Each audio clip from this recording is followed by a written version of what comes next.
Lucifer, known as the Lightbringer, stood as the most magnificent of all the archangels in the celestial hierarchy. His beauty was unparalleled, his wings shimmered with an ethereal glow, and his voice resonated with the harmonious chords of the heavens. Lucifer was not just an angel.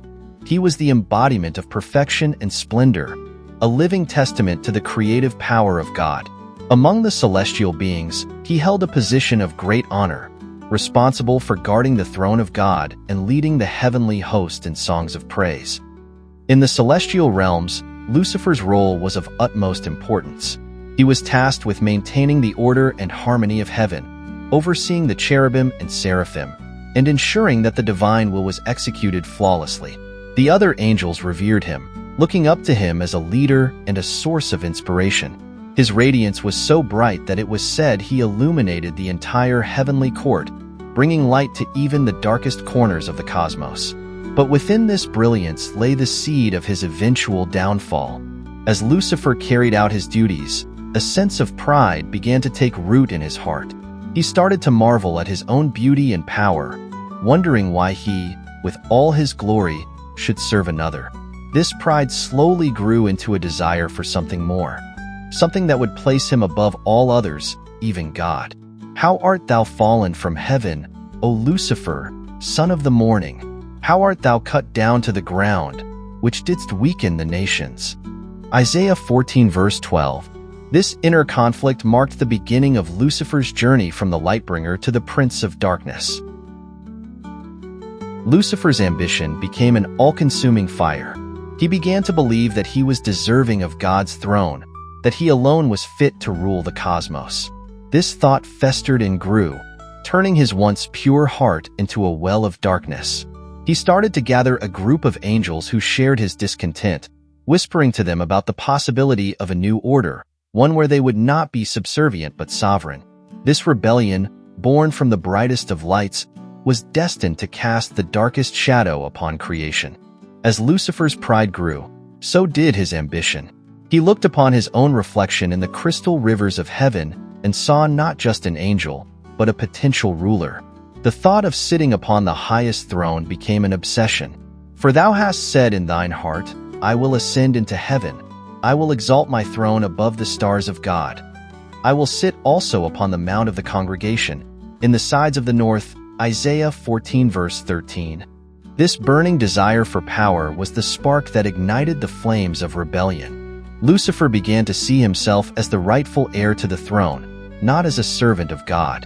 He began to gather like-minded angels, those who were also dissatisfied with their roles and who longed for greater power and freedom. In secret meetings, he spoke of a new order, one where they would no longer be bound by the divine will but free to rule as they saw fit. These whispers of rebellion spread like wildfire among the ranks of the heavenly host, sowing seeds of discord and doubt. With each passing day, Lucifer's plans became more concrete. He envisioned a celestial coup, a bold strike against the throne of God. His followers, swayed by his charisma and vision, pledged their loyalty to his cause. And there appeared another wonder in heaven. And behold, a great red dragon, having 7 heads and 10 horns, and 7 crowns upon his heads. And his tail drew the third part of the stars of heaven, and did cast them to the earth. Revelation 12 verses 3-4. The stage was set for an epic confrontation, one that would change the course of celestial history. Lucifer's ambition blinded him to the consequences of his actions. He believed that his cause was just, that his rebellion would usher in a new era of enlightenment and freedom. But in reality, he was sowing the seeds of his own destruction. The pride that once made him the most radiant of angels had now transformed him into the architect of his own fall. His journey, which began with a desire for greatness, was hurtling towards a tragic and inevitable end. The day of the Great Rebellion dawned with a sense of foreboding. Lucifer, now consumed by his ambition, rallied his followers with promises of a new dawn. And there was war in heaven. Michael and his angels fought against the dragon, and the dragon fought and his angels. Revelation 12 verse 7. The heavens trembled as the forces of light clashed with the forces of darkness.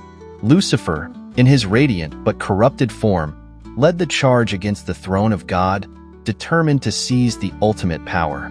The battle was fierce and unrelenting. The loyal angels, led by Michael, the archangel, fought valiantly to defend the divine order. Swords of light clashed with spears of darkness, and the heavens echoed with the sounds of celestial conflict. Lucifer, driven by his insatiable hunger for power, fought with a ferocity that shook the very foundations of heaven. His followers, inspired by his vision, fought with equal zeal, believing that victory was within their grasp. But the forces of light proved to be too strong. Michael, with unwavering faith and divine strength, struck down Lucifer's forces one by one. The tide of battle turned, and the rebels found themselves outmatched and overpowered. And the great dragon was cast out, that old serpent called the devil and Satan, which deceiveth the whole world. He was cast out into the earth, and his angels were cast out with him. Revelation 12 verse 9. The rebellion, which began with such high hopes, ended in utter defeat. As Lucifer fell, he felt the weight of his pride and ambition crashing down upon him. His once glorious wings were now tattered and scorched, and his radiant light had turned into a dark, malevolent glow. The rebellion had failed, and with it, Lucifer's dream of ruling the heavens. The great archangel, now cast out and defeated, plummeted into the abyss, taking his fallen followers with him. The heavens, though scarred by the conflict, stood victorious, and the divine order was restored. Lucifer's defeat was swift and merciless. The once proud archangel, now stripped of his power and glory, was cast out of heaven with a thunderous decree. How art thou fallen from heaven, O Lucifer, son of the morning? How art thou cut down to the ground, which didst weaken the nations? Isaiah 14 verse 12.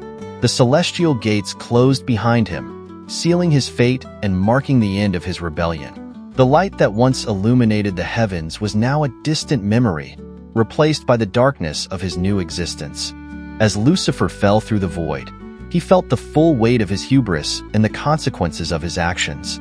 The once beautiful angel, now a twisted and tormented figure, plunged into the depths of the abyss. His followers, the fallen angels who had joined his cause, shared in his fate, cast down into the same dark realm. Together, they formed a new kingdom, a perverse reflection of the heavenly order they had sought to overthrow. The abyss, a realm of darkness and despair, became Lucifer's new dominion. Here, he was no longer the Lightbringer, but the Prince of Darkness. His once gleaming wings were now bat-like and charred, and his radiant face had transformed into a visage of malevolence. The fallen angels, now demons, looked to him for guidance, and he, in turn, vowed to continue his rebellion in any way he could. The celestial light that once defined him was now a distant memory, replaced by a burning hatred for all that was holy. Lucifer, now known as Satan, began to plot his revenge. He understood that he could never return to heaven, but he could still strike at God's creation. And the great dragon was cast out, that old serpent, called the devil and Satan, which deceiveth the whole world. Revelation 12 verse 9. His new mission was to corrupt and destroy humanity, to turn them away from God and towards the darkness. This new purpose fueled his existence, giving him a reason to continue his fight against the divine, even from the depths of his fallen kingdom. As Lucifer settled into his new realm, the transformation from angel to devil became complete. He took on a new identity, embracing the name Satan, which means adversary. His once beautiful form was now a grotesque reflection of his inner corruption. His heart, once filled with light and song, was now a cauldron of bitterness and hate. And the angels which kept not their first estate, but left their own habitation, he hath reserved in everlasting chains under darkness unto the judgment of the great day. Jude 1 verse 6. The transformation was not just physical but also spiritual, marking his complete separation from the divine. Satan's kingdom, hell, was a realm of fire and brimstone, a stark contrast to the celestial beauty he once knew. Here, he ruled with an iron fist, his every command met with fear and obedience. The fallen angels, now demons, carried out his will, spreading chaos and corruption wherever they could. Satan's throne, made of obsidian and flame, stood as a testament to his new reign. He reveled in his power, even as it was a dark shadow of what he once aspired to be. Despite his new domain, Satan could not forget his hatred for God and heaven. His mind was constantly plotting, seeking ways to undermine the divine plan. He knew that he could never return to his former glory, but he could still cause pain and suffering. Be sober, be vigilant, because your adversary the devil, as a roaring lion, walketh about, seeking whom he may devour. 1 Peter 5 verse 8.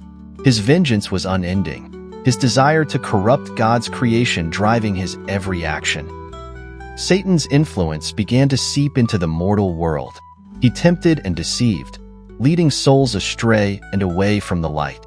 The Garden of Eden became his first battleground, where he, in the form of a serpent, tempted Eve and caused the fall of man.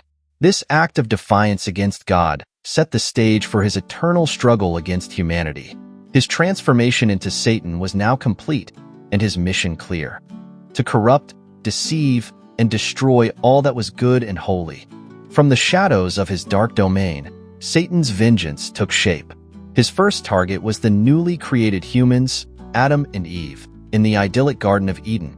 Disguised as a serpent, he approached Eve with cunning words, planting seeds of doubt and curiosity in her mind.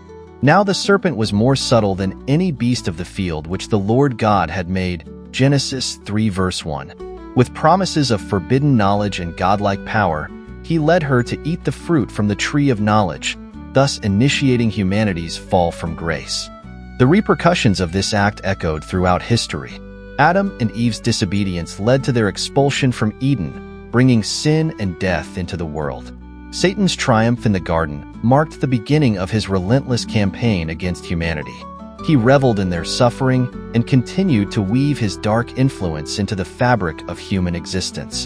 And the great dragon was cast out, that old serpent, called the devil and Satan, which deceiveth the whole world. Revelation 12 verse 9. His presence became a constant threat, lurking in the shadows, ready to exploit human weakness. Throughout the ages, Satan's influence manifested in various forms. He whispered in the ears of kings and tyrants, inciting wars and atrocities. He tempted saints and sinners alike, always seeking to draw them away from the path of righteousness. His dark agents, the demons, spread fear and chaos, corrupting everything they touched. Humanity, though endowed with free will, found itself in a perpetual struggle against the malevolent forces of darkness. Satan's hand could be seen in every act of betrayal, every instance of cruelty and despair. Despite his efforts, the light of hope and faith never fully extinguished. Prophets and messengers arose, calling humanity back to the divine path. Miracles and divine interventions reminded people of God's enduring presence and love. Submit yourselves therefore to God. Resist the devil, and he will flee from you.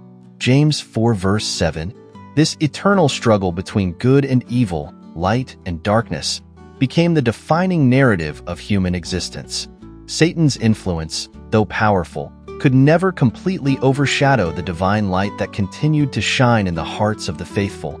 The cosmic battle between good and evil, initiated by Lucifer's fall, continued to shape the fate of the universe. This eternal struggle was not just confined to the realms of heaven and hell, but played out in the hearts and minds of every human being. Angels and demons waged their unseen battles, influencing the choices and destinies of individuals and nations. For we wrestle not against flesh and blood, but against principalities, against powers, against the rulers of the darkness of this world, against spiritual wickedness in high places. Ephesians 6 verse 12. This unseen war was relentless, a testament to the enduring conflict sparked by Lucifer's rebellion. Satan, ever the adversary, employed every means at his disposal to sway humanity toward darkness. He exploited human frailties, inciting greed, lust, and envy. He turned brother against brother, nation against nation, reveling in the chaos he created. Yet, despite his efforts, the light of hope and redemption remained resilient.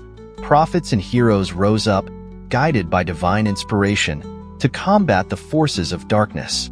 Their stories became legends, reminding humanity of the eternal promise of salvation. In the midst of this cosmic conflict, humanity played a crucial role. Each person's choices, acts of kindness or cruelty, tipped the scales in this grand battle. The divine gifts of free will and faith were humanity's greatest weapons against the darkness. Put on the whole armor of God, that ye may be able to stand against the wiles of the devil. Ephesians 6 verse 11. This call to spiritual vigilance echoed through the ages, urging people to resist the temptations of evil and stand firm in their faith. The promise of ultimate redemption and the defeat of evil remained a beacon of hope. The prophecies of a final battle, where the forces of light would triumph over darkness, inspired generations to hold fast to their faith. This promise, though distant, provided a sense of purpose and direction. And the God of peace shall bruise Satan under your feet shortly. Romans 16 verse 20. The story of Lucifer's fall and his transformation into Satan served as a powerful reminder of the consequences of pride and rebellion, and the enduring hope of divine justice and love.